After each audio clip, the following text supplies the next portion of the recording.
Bonjour ou bonsoir, tout dépend à quelle heure vous écoutez ce podcast de l'Odigi Média. Notre chroniqueur de l'Odigi, Ahmed Nagy, partage son avis et ses réflexions dans un article qu'il a intitulé « Repas végétarien ou buffle brésilien ?» Alors écoutons-le dans ce podcast. L'auteur démarre son article ainsi. Le café est bondé, en cette soirée du mois sacré du Ramadan.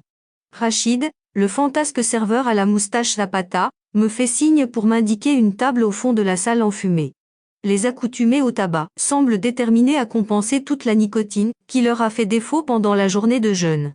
Installe-toi, je t'apporte ta tasse de café. J'ai des questions à te poser. L'auteur poursuit ainsi. Ce n'est jamais bon signe quand Rachid tient à partager les interrogations qui le taraudent. Divagation et maux de tête assurés. Qu'est-ce que tu vas me sortir encore, aujourd'hui, vieux pirate? D'ailleurs, où en est ton projet d'importer du pétrole russe en contrebande? Arrête de te moquer, cruel scribouillard, un petit poisson comme moi ne peut pas nager dans une mare à requins. Mais j'ai une meilleure idée, cette fois-ci. Je vais importer des gnous d'Afrique subsaharienne et prétendre que ce sont des buffles du Brésil.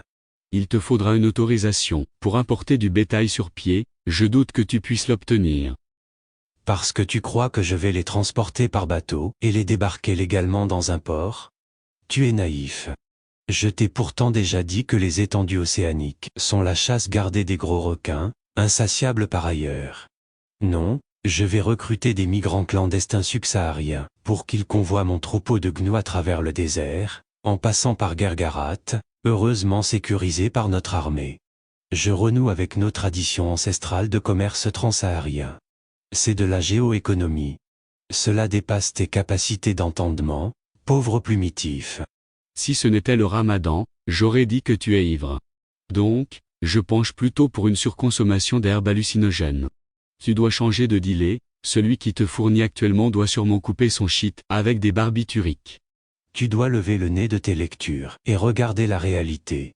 Et savoir saisir toutes les belles opportunités qu'elle offre aux plus avertis. Mais tout le monde n'a pas la fibre des affaires. Et quelle serait cette réalité que je ne parviens pas à discerner? Tu vois le boucher en face du café? C'est un copain, un passionné de thé à la menthe. Il m'a dit qu'il risque fort de fermer boutique.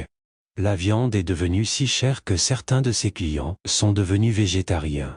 D'autres en achètent moins souvent et, quand ils en achètent, c'est dans des quantités moindres qu'auparavant. Il a tout un stock de marchandises au frigo, qu'il a de la peine à écouler. Il est d'accord pour m'acheter de la viande de gnou pour un prix compétitif. Il m'a dit que les clients n'y verront que du feu, s'il prétend que c'est du buffle importé du Brésil. Et pourquoi ne pas acheter directement des buffles brésiliens? Et renoncer à la marge bénéficiaire en laissant des riches s'enrichir encore plus, en profitant d'une telle aubaine? Non, j'ai un copain migrant subsaharien, c'est un voisin du quartier. Il m'a assuré que des cousins à lui, qui veulent aussi émigrer, seraient prêts à convoyer un troupeau de gnous à travers le désert. Leurs passeurs connaissent des points d'eau, en chemin, où ils peuvent abreuver le troupeau. C'est dans le cadre de l'encouragement des échanges sud-sud et de la promotion du panafricanisme. Bon, comme je n'ai moi-même pas encore bien digéré mes 2 bols de harira surchargés de céleri et de pois chiches, je vais t'accompagner dans ton délire. Tu sais bien que les Marocains se montrent réticents à consommer la viande de ces vaches ou buffles, je ne sais pas vraiment quel animal est-ce, qui ont été importés du Brésil. Qu'est-ce qui te fait croire que ta viande de gnou subsaharien va mieux se vendre? Je fais le même calcul que notre gouvernement, qui a autorisé l'importation des buffles brésiliens. Les Marocains pauvres, comme moi, n'ont même plus le choix entre manger de la viande de buffle ou devenir végétariens. Même les légumes sont devenus hors de prix. Ils vont rechigner, pendant quelque temps, à consommer une viande dont ils se méfient, avant de se rappeler que leurs ancêtres ont mangé même des sauterelles en période de famine.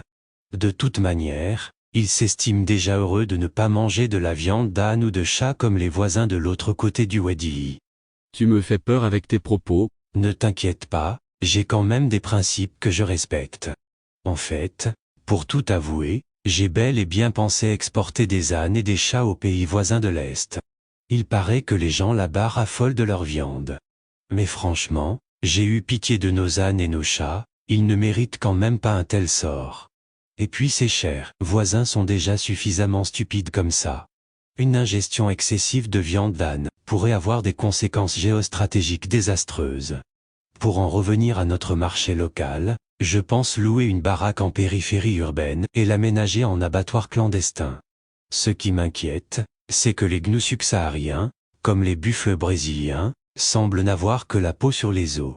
Je vais, donc, commencer par importer un petit lot seulement, pour voir d'abord si l'affaire est rentable ou pas. Même si je vendais les peaux de gnous aux fabricants de bandir et de tarija, je ne crois pas que je vais rentrer dans mes comptes. L'auteur précise ainsi, Je pose le prix de la consommation sur la table et je regarde Rachid, plongé dans son monde virtuel fait de gnous subsahariens et de gros bénéfices incertains. Si tu ne grilles pas ce qui te reste de neurones d'ici la fin du ramadan, je t'offre un sandwich au poulet. Tu viens de me donner une bonne idée. Il pourrait s'avérer très profitable de lancer un business de pangolins et de chauves-souris chinois évadés de laboratoire, qui, c'est bien connu, aident à renforcer le système immunitaire contre le Covid. Ou de coqs français fuyant la réforme du système des retraites, une viande qui stimule le courage des protestataires contre la hausse des prix. Assez. Je déclare forfait. Qu'est-ce que tu as mangé au ftour? Je me suis régalé d'un semaine garni de graisse, en m'imaginant manger des sardines, que je ne peux plus me permettre. rédigé par Ahmed Nagy et lu par l'intelligence artificielle de l'ODJ Media. Merci d'avoir écouté ce podcast de l'ODJ Media, ce bouquet de supports numériques, portail, magazine mensuel connecté, web radio et web TV. N'oubliez pas de télécharger notre application l'ODJ Mobile sur Play Store et de vous abonner à notre chaîne YouTube l'ODJ TV. Vous pouvez, aussi, nous suivre sur nos réseaux sociaux, Instagram, Facebook, TikTok, LinkedIn et Twitter. Ou encore, vous inscrire sur notre newsletter quotidienne à partir du portail lodj.ma. Alors, on se dit au prochain podcast de nos chroniqueurs de l'ODJ. Et à très bientôt, si et seulement si vous le voulez bien.